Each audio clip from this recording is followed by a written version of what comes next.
నమస్కారం N99 news కి స్వాగతం. హెడ్లైన్ చూద్దాం.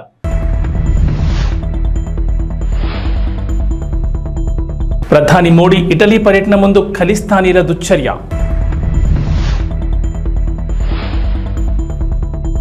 ప్రజాధనం దుర్వినియోగం చేయొద్దంటూ జగన్ ఫోటో ఉన్న కిట్స్ పంపిణీ చేయాలంటూ అధికారులకు ఆదేశాలు. తెలంగాణ వ్యాప్తంగా నైరుతి రుతుపవనాలు, నేడు పలు జిల్లాల్లో వర్షాలు. ప్రధాని మోడీ ఇటలీ పర్యటన నేపథ్యంలో ఖలిస్తానీలు మరోసారి దుశ్చర్యకు పాల్పడ్డారు. కొన్ని గంటల క్రితమే స్థానికంగా ఏర్పాటు చేసిన మహాత్మా గాంధీ విగ్రహంలో సగభాగాన్ని ధ్వంసం చేశారు. విగ్రహపీఠంపై వివాదాస్పద రాతలు రాశారు. ఇటీవల హత్యకు గురైన ఖలిస్తానీ వేర్పాటువాది హర్దీప్ సింగ్ నిజ్జర్కు అనుకూలంగా వివాదాస్పద నినాదాలతో కూడిన రాతలు రాశారు. అయితే విషయం తెలిసిన వెంటనే రంగంలో దిగిన స్థానిక అధికారులు విగ్రహ పీఠాన్ని శుభ్రం చేశారు. ఇటలీలో జూన్ 13-15 మధ్య జరగనున్న 50వ G7 శిఖరాగ్ర సమావేశాల్లో మోడీ పాల్గొనున్న విషయం తెలిసిందే. కాగా ఘటనపై విదేశాంగ శాఖ కార్యదర్శి మోహన్ పాత్ర స్పందించారు. ఈ ఘటనను స్థానిక అధికారుల దృష్టికి తీసుకెళ్లామని చెప్పారు. నిందితులపై తగు చర్యలు తీసుకుంటామని హామీ ఇచ్చారు. గత ఏడాది కెనడాలోని బ్రిటిష్ కొలంబియా ఫ్లావిన్స్లోని ఓ యూనివర్సిటీ క్యాంపస్లో కూడా ఖలిస్తానీ వాదులు ఇదే దుశ్చర్యకు పాల్పడ్డారు. అక్కడ ఏర్పాటు చేసిన మహాత్మా గాంధీ విగ్రహంపై అభ్యంతరకర రాతలు రాశారు. చంద్రబాబు ఏపీ ముఖ్యమంత్రిగా నిన్న ప్రమాణం చేసిన విషయం తెలిసిందే. దీంతో ఆంధ్రప్రదేశ్లో చంద్రబాబు మార్కు పాలన మొదలైంది. ప్రమాణ స్వీకారం చేసిన వెంటనే పాలనలో మార్పు చూపించారు. ప్రత్యర్థులపై కక్ష సాధింపు చర్యలు పగా ఉండవని నిరూపించారు. రాష్ట్రంలో స్కూల్స్ పునఃప్రారంభమైన నేపథ్యంలో జగన్ ఫోటో ఉన్నా సరే విద్యార్థులకు ఆ కిట్లనే పంపిణీ చేయాలంటూ అధికారులకు ఆదేశాలు జారీ చేశారు. ప్రజాధనం దుర్వినియోగం చేయొద్దంటూ చంద్రబాబు అధికారులను ఆదేశించారు. ఆంధ్రప్రదేశ్ మాజీ సీఎం వైఎస్ జగన్మోహన్ రెడ్డికి తాజాగా ప్రమాణ స్వీకారం చేసిన చంద్రబాబుకు ఎంత తేడా అంటూ తెలుగుదేశం పార్టీ ఓ ఆసక్తికర పోస్ట్ చేసింది. టీడీపీ అధినేత చంద్రబాబుకు పేరొస్తుందని వైఎస్ జగన్ తన హయాంలో పేదలకు తక్కువ ఖర్చుతో అన్నం పెట్టి అన్నా క్యాంటీన్లను రద్దు చేసి పేదల కడుపు కొట్టాడని పేర్కొంది. కానీ చంద్రబాబు మాత్రం ప్రజాధనం వృధా అవ్వకూడదని భావించి మాజీ సీఎం జగన్ బొమ్మ ఉన్న స్కూల్ పిల్లల కిట్స్ను విద్యార్థులకు అలాగే పంపిణీ చేయాలని ఆదేశించారు. తెలుగు జాతిని ప్రపంచంలోని అగ్రస్థానంలో నిలబెట్టాలనేదే తన లక్ష్యమని ఏపీ సీఎం చంద్రబాబు చెప్పారు. తిరుమల శ్రీవారిని దర్శించుకున్న అనంతరం ఆయన మీడియాతో మాట్లాడారు. ప్రపంచంలో భారత్ నెంబర్ 1గా ఉంటే అందులో 30% మంది తెలుగు వాడు ఉండాలనేది తన ఆకాంక్షని చెప్పారు. దేశంలో, రాష్ట్రంలో, జిల్లాలో ఇలా అన్ని స్థాయిల్లో జీరో పావర్టీని సాధించినప్పుడే అభివృద్ధి పరుగులు పెడుతుందన్నారు. ఆర్థిక అసమానతలు తగ్గించడం ప్రభుత్వం వల్ల, ప్రభుత్వ విధానాల వల్ల మాత్రమే సాధ్యమని చెప్పారు. మేజర్లను తమకు నచ్చిన వ్యక్తిని పెళ్లి చేసుకోనివ్వకుండా, నచ్చిన చోటుకు పోనివ్వకుండా, ఇష్టమైన చోట బతకకుండా ఎవరూ నిరోధించలేరని అలహాబాద్ హైకోర్టు స్పష్టం చేసింది. ఈ మేరకు రాజ్యాంగంలోని ఆర్టికల్ 21 ప్రతి ఒక్కరికి ప్రాణరక్షణ, వ్యక్తిగత స్వేచ్ఛను అందిస్తోందని కోర్టు వివరించింది. మేజర్లైన ఓ జంట ఇష్టపూర్వకంగా పెళ్లి చేసుకోగా భార్య తరపు బంధువులు భర్తపై పెట్టిన కిడ్నాప్ కేసును హైకోర్టు తోసిపుచ్చుతూ సంచలన ఆదేశాలు జారీ చేసింది.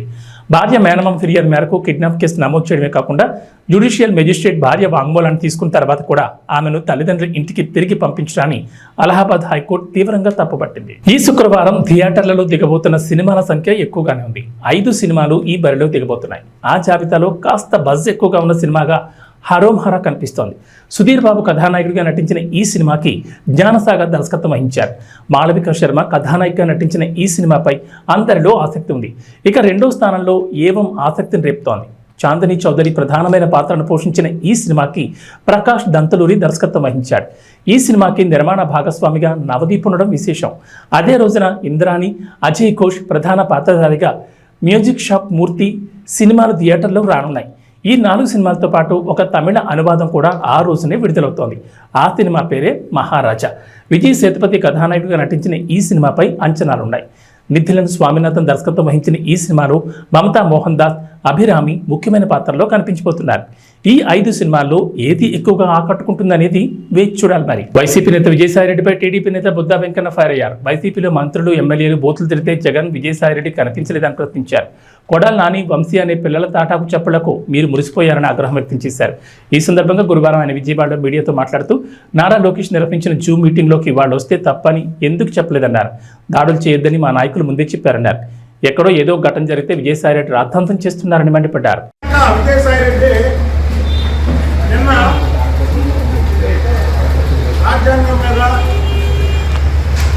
ఏదో ఇక్కడ రాష్ట్రంలో అరాచకం జరుగుతుంది, దాన్ని ఆపాలి అని ప్రధానమంత్రి గారికి, హోంమంత్రి గారికి లేఖలు పంపించడం చాలా విధంగా.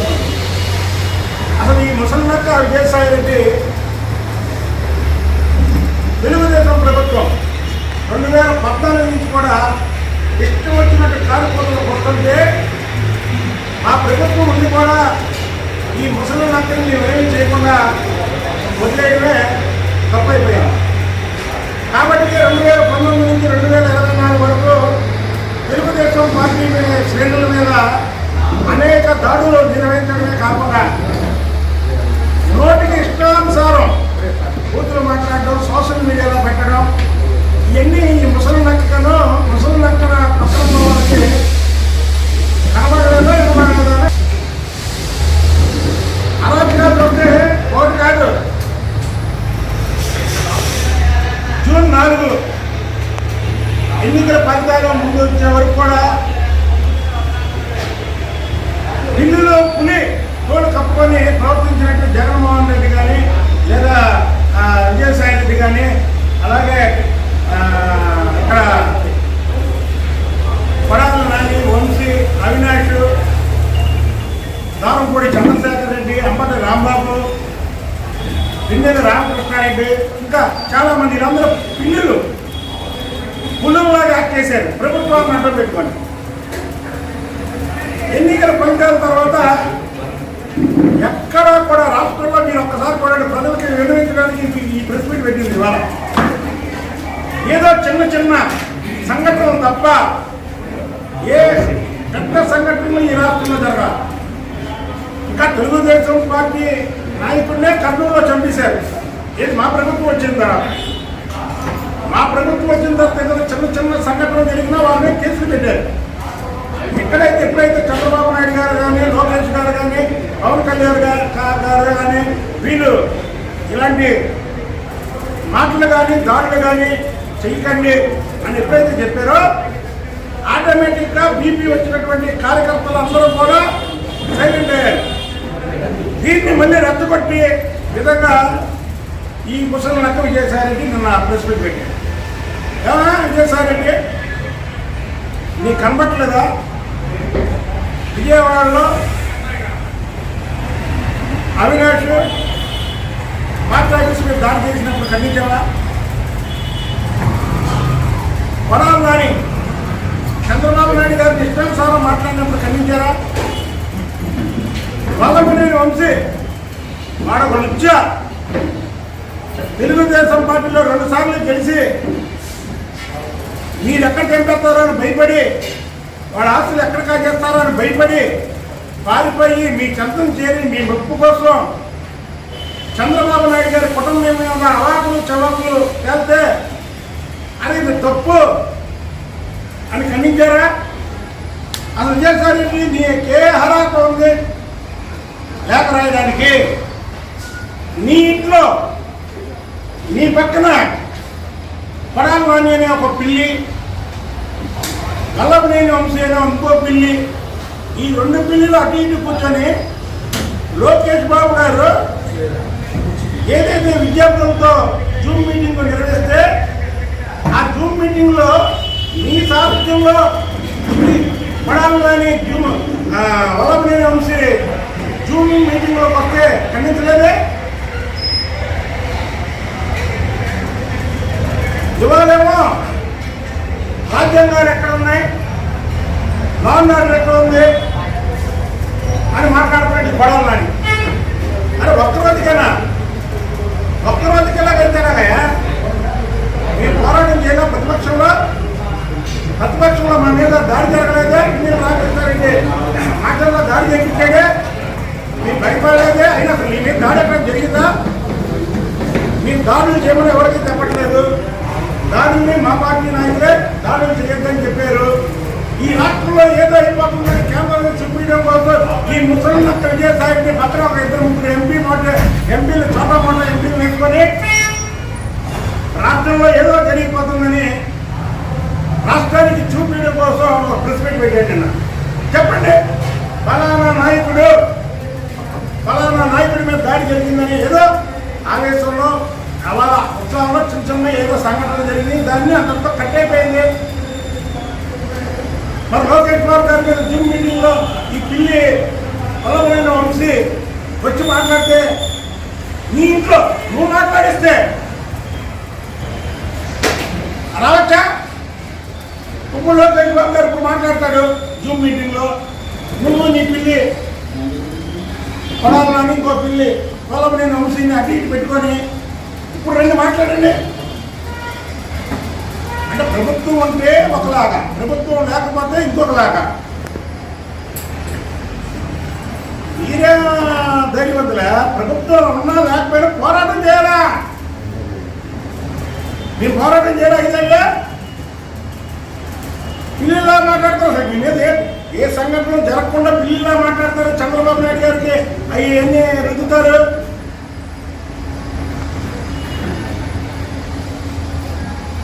విజయసాయిరెడ్డి అనే వ్యక్తి ఒక లుచ్చా ఉత్తరాంధ్ర అంతా దోచేశాడు. ఇప్పుడు నేను చేసిన కబ్జాలన్నీ కూడా బయట పెడతాం. మేము చట్ట ప్రకారమే వెళ్తాం, చట్ట ప్రకారమే యాక్షన్ తీసుకుంటాం. అదే చంద్రబాబు గారు కానీ, పవన్ కళ్యాణ్ గారు కానీ, నారా లోకేష్ బాబు గారు కానీ కనుసైకి చేస్తే వీళ్ళందరూ ఉండగలరా? ఇవాళ ఈ రాష్ట్రంలో కాదు, ఈ భూమి మీద ఉండగలరా? సిద్ధాంతం కాదు, దెబ్బలు సిద్ధాంతం కాదు వాళ్ళే. కాబట్టి ఓటుతో ఉన్నారు అందరూ. దాన్ని నువ్వు ఢిల్లీలో అర్చనలో ప్రెస్ మీట్ పెట్టి ఏదో జరిగిపోతుంది ఇక్కడ రాష్ట్రంలో అని చెప్తారండి. ఏం జరుగుతుంది, ఏం జరిగింది చెప్పండి.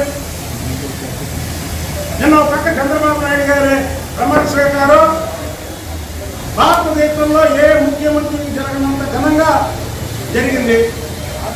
దాన్ని పక్కదారి పెట్టడం కోసం మీరు నిన్న ప్రెస్ మీట్ పెట్టారు. జగన్మోహన్ రెడ్డి కూడా ప్రమాణ స్వీకారం చేశాడు ఈ రాష్ట్రంలో ముఖ్యమంత్రిగా. అలా ప్రజలందరూ బంధువులు ప్రమాణ స్వీకారం చేస్తానని టీవీ రాసేసారు. రాష్ట్రంలో ఎక్కడ చూసినా ఎల్ఈడీలు ఉదయం 8 గంటల నుంచి విజయవాడ అంతా స్తంభించిపోయింది. టీవీల ముందు ఇళ్లలో మనుషులు అంటే ఒక మహానాయకుడు ప్రమాణ స్వీకారం చేస్తే ఎలా ఉంటుందో ప్రజలు చూశారు. నేను ఆ టైంలో మీరు అక్కడ press meet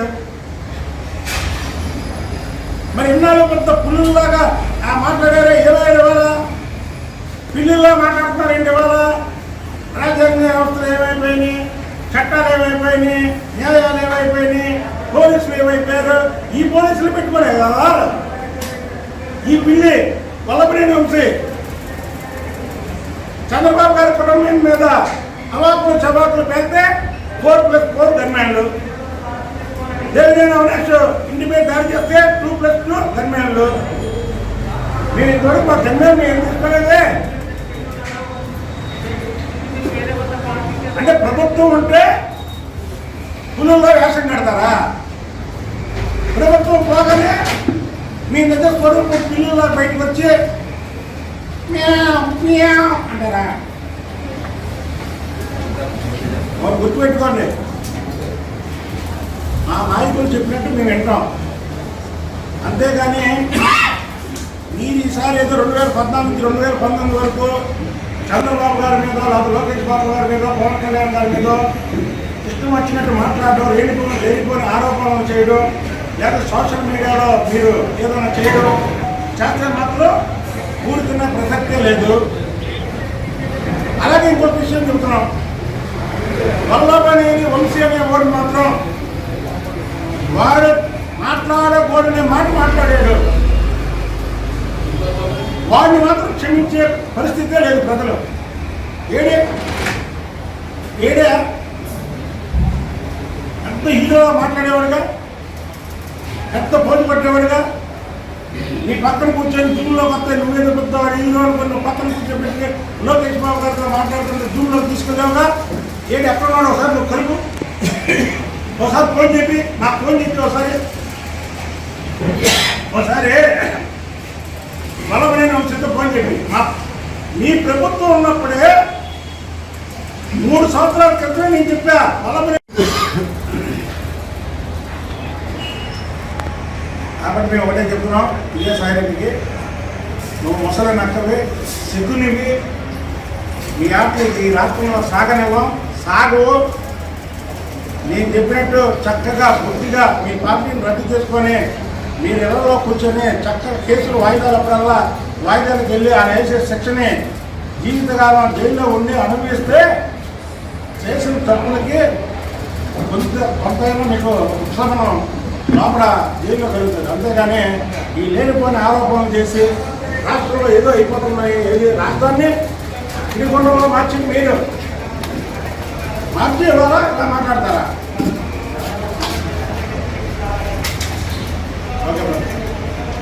AP CM Chandrababu కుటుంబ సమేతంగా తిరుమల వెంకటేశ్వర స్వామిని దర్శించుకున్నారు. ఆయనకు ఆలయ అర్చకులు ఘన స్వాగతం పలికారు. సంప్రదాయ దుస్తుల్లో వైకుంఠ ద్వారం నుంచి ఆలయంలోకి వెళ్లారు. ప్రత్యేక పూజల అనంతరం స్వామివారి తీర్థ ప్రసాదాలు, ఆశీర్వచనాలు అందించారు. తిరుమల నుంచి తిరిగి వచ్చిన తర్వాత విజయవాడలోని ఇంద్రకీలాద్రి అమ్మవారిని దర్శించుకోనున్నారు.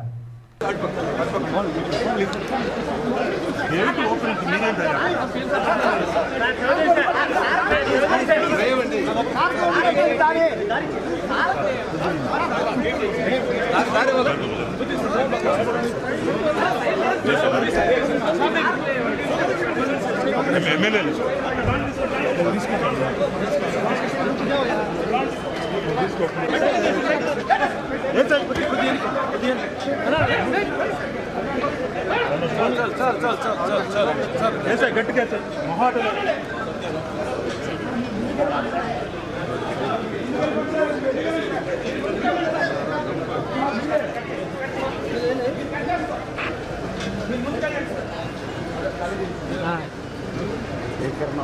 కిందకే ఉంది నాదే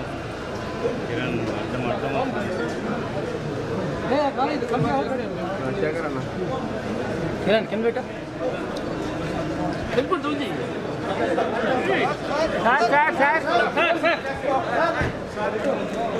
మేడం సార్ జూమ్ చేస్తాను.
కుటుంబ సమేతంగా విజయవాడ ఎంపీ కేసినేని శివనాథ్ శ్రీ దుర్గా మల్లేశ్వర స్వామివారిని దర్శించుకుని ప్రత్యేక పూజా కార్యక్రమాల్లో పాల్గొన్నారు. అమ్మవారి ఆశీస్సులు ఎప్పుడూ ఆంధ్ర రాష్ట్ర ప్రజలపై ఉండాలని, రాష్ట్రం సుభిక్షంగా ఉండాలని ఆ అమ్మవారిని వేడుకున్నారు.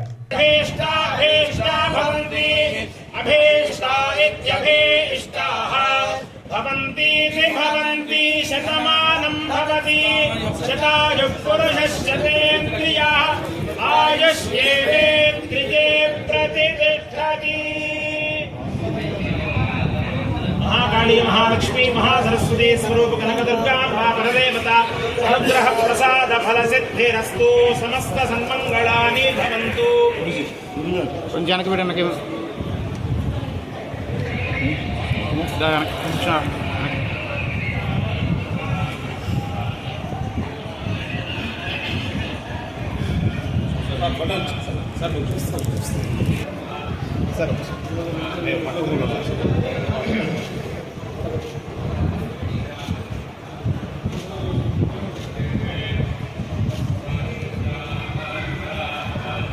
ముఖ్యమంత్రి అయిన శ్రీవారి ముందు అందరూ సమానమే అని భావించే చంద్రబాబు ఎప్పుడు తిరుమల వచ్చినా సామాన్యుల క్యూ లైన్లో నుంచి తిరుమల శ్రీవారి దర్శనం చేసుకుంటారు. ఈసారి కూడా ఆ ఆనవాయితీ కొనసాగించారు.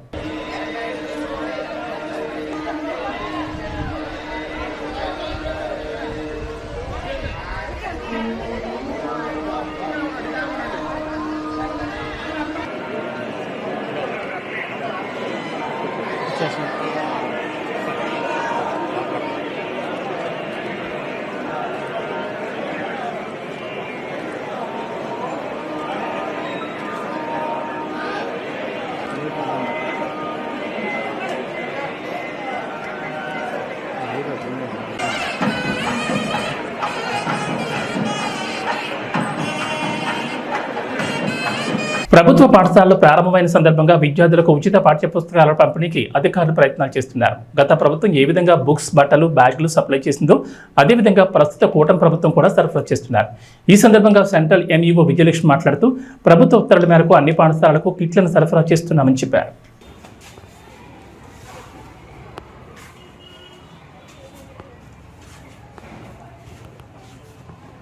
నమస్కారం. మేము సమగ్ర శిక్ష అభియాన్లో పనిచేస్తూ ఉన్నాము. గత ప్రభుత్వం ప్రవేశపెట్టిన ఏవైతే shoes, text books, note books లాంటి పిల్లలకి ఇచ్చే విద్యాకారుల పేరుతో గత ప్రభుత్వం తీసుకున్న నిర్ణయాన్ని ఇప్పుడు వచ్చిన ప్రభుత్వం కూడా ఏ మార్పులు చెప్పు లేకుండా అమలు చేయడం జరుగుతూ ఉంది. ఆ నేపథ్యంలోనే ఇప్పుడు ఈ సెలవుల అనంతరం, వేసవి సెలవుల అనంతరం పిల్లలకి text books, notes, shoes, bags గత ప్రభుత్వం ఏదైతే అమలు చేసిందో ఈ ప్రభుత్వం కూడా యథావిధిగా అమలు చేయడానికి ఎలాంటి మార్పులు చేర్పులు లేకుండా చేయడం చాలా బాగుంది. పిల్లలు సంతోషకరంగా ఉన్నారు. వీళ్ళు యథావిధిగా పాత ప్రభుత్వం ఎలా కొనసాగినా ఈ ప్రభుత్వం కూడా యథావిధిగా కొనసాగించడానికి ఆమోదయోగ్యంగా నిన్న ముఖ్యమంత్రి గారు కూడా తెలియజేశారు. అందరికీ నమస్కారం అండి. నా పేరు టి విజయలక్ష్మి. నేను ఈస్ట్ మండలంలో ఎంఈఓ 2గా పనిచేస్తున్నాను. గవర్నమెంట్ ఆదేశానుసారం స్టూడెంట్స్ కిట్ అనేది నిన్నటి నుండి అంటే 12వ తారీఖు నుండి కూడా మండల్ పాయింట్ నుండి స్కూల్ పాయింట్కి సరఫరా చేయడం జరుగుతుంది. 2 రోజుల్లో ప్రతి ఒక్క స్కూల్కి కూడా మా మండల్ పాయింట్ నుండి ఈ విద్యా కిట్లు సరఫరా చేయడం జరుగుతుంది. అంతేకాకుండా ప్రతి స్టూడెంట్కి కూడా ఈ స్టూడెంట్ కిట్ అనేది తప్పకుండా అందజేస్తామని ఈ విధంగా ఇందు మూలంగా తెలియజేస్తున్నాను. ధన్యవాదాలు. మీరు మాట్లాడతారు ఏమైంది? నేను మాట్లాడాను. అందరికీ నమస్కారం అండి. మేము విజయవాడ ఈస్ట్ మండలంలో సిఆర్పీగా పనిచేస్తామండి. మాకు గవర్నమెంట్ ఇచ్చినటువంటి ఆదేశాల ప్రకారం నిన్నటి నుంచి 12/6/2024 నుంచి మండల్ పాయింట్ నుంచి స్కూల్ పాయింట్ వరకు కూడా ప్రతి ఒక్క కిట్ని కూడా స్టూడెంట్ కిట్ని డిస్ట్రిబ్యూట్ చేయడం జరుగుతుందండి. ఈ 2 రోజులు మొత్తం కూడా స్టూడెంట్కి అందే విధంగా సరఫరా చేయడం జరుగుతుందండి అని తెలియజేస్తున్నాను. Thank you. T20 world cup 2024లో భాగంగా బుధవారం జరిగిన మ్యాచ్లో అమెరికాపై గెలుపుతో భారత్ సూపర్ 8 దశలోకి అడుగుపెట్టింది. న్యూయార్క్లోని Nassau county international cricket stadium వేదికగా జరిగిన ఈ మ్యాచ్లో 7 వికెట్ల తేడాతో గెలిచి గ్రాండ్గా నాకౌట్ దశలో స్థానం ఖరారు చేసుకుంది. గ్రూప్ ఏలో మరో మ్యాచ్ మిగిలి ఉండగానే 6 పాయింట్లతో సూపర్ 8కు అర్హత సాధించింది. అయితే భారత్ గెలుపుతో దాయాద్ దేశం పాకిస్తాన్ సూపర్ 8 సమీకరణాలు ఆసక్తికరంగా మారాయి. పాకిస్తాన్ కూడా నాకౌట్ దశకు క్వాలిఫై కావాలంటే ఈ నెల 14న జరగనున్న అమెరికా ఐర్లాండ్ మ్యాచ్ ఫలితం కీలకం కానుంది. ఐర్లాండ్పై మ్యాచ్లో అమెరికా ఓడిపోయి ఐర్లాండ్పై పాకిస్తాన్ గెలిస్తే 4 పాయింట్లతో దాయాద్ దేశం సూపర్ 8లో ప్రవేశించే అవకాశం ఉంటుంది. ఇరు జట్లకు సమానమైన పాయింట్లు ఉంటాయి కాబట్టి నెట్ రన్ రేట్ కూడా కీలకమవుతుంది. ఒకవేళ ఐర్లాండ్పై అమెరికా గెలిస్తే 6 పాయింట్లతో తదుపరి దశలోకి ఎంటర్ అవుతుంది. ఈ సమీకరణలో పాక్ టోర్నీ నుంచి నిష్క్రమించాల్సి ఉంటుంది. ఇక వాతావరణ విషయానికి వస్తే తెలంగాణ వ్యాప్తంగా నైరుతి రుతుపవనాలు విస్తరించాయి. దీంతో రాష్ట్ర వ్యాప్తంగా విస్తారంగా వర్షాలు కురుస్తున్నాయి. నైరుతి రుతుపవనాల ప్రభావంతో నేడు పలు జిల్లాల్లో ఓ మోస్తరు నుంచి భారీ వర్షాలు కురిసే ఛాన్స్ ఉందని హైదరాబాద్ వాతావరణ శాఖ అధికారులు తెలిపారు. కొన్ని చోట్ల మాత్రం జల్లులు పడతాయన్నారు. గంటకు 30 నుంచి 40 కిలోమీటర్ల వేగంతో ఈదురుగాలు కూడా వీస్తాయన్నారు. కింది స్థాయి గాలులు పశ్చిమ వాయు దిశల నుంచి రాష్ట్రం వైపు వీస్తున్నాయని చెప్పారు. ప్రజలు అప్రమత్తంగా ఉండాలని సూచించారు. నేడు కరీంనగర్, జయశంకర్, భూపాలపల్లి, ములుగు, భద్రాద్రి కొత్తగూడెం, నిజామాబాద్, రాజన్న సిరిసిల్ల, మహబూబాబాద్, వరంగల్, రంగారెడ్డి, మేడ్చల్, మల్కాజ్గిరి, వికారాబాద్, సంగారెడ్డి, మెదక్, కామారెడ్డి, హనుమకొండ, సిద్దిపేట జిల్లాలో భారీ వర్షాలు కురుస్తాయని చెప్పారు. ఈ మేరకు ఆయా జిల్లాలకు ఎల్లో అలర్ట్ జారీ చేశారు. ఉమ్మడి ఆదిలాబాద్, మహబూబ్నగర్, రంగారెడ్డి, వరంగల్, ఖమ్మం జిల్లాలో ఈదురుగాలతో కూడిన తేలికపాటి వర్షాలు కురుస్తాయని చెప్పారు. ఏబీ బులెటిన్ విశేషాలు. నమస్కారం.